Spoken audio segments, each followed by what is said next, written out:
భర్తని నిందించి భర్తని విడిచిపెట్టి 10 మందిలో భర్త పనికి మాలిన వాడని భర్త వలన కన్నా తనకి ఇంకొక చోట సుఖం ఉంది అని చెప్పిన స్త్రీ ఎవరుందో ఆమె నృశంస, ఆమె ముఖం కూడా చూడకూడదు.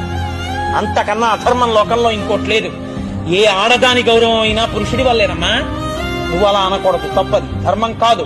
నేను నాన్నగారిని గౌరవించాలి, నువ్వు నీ భర్తని గౌరవించాలి. అదే యశధర్మ సనాతన, అదే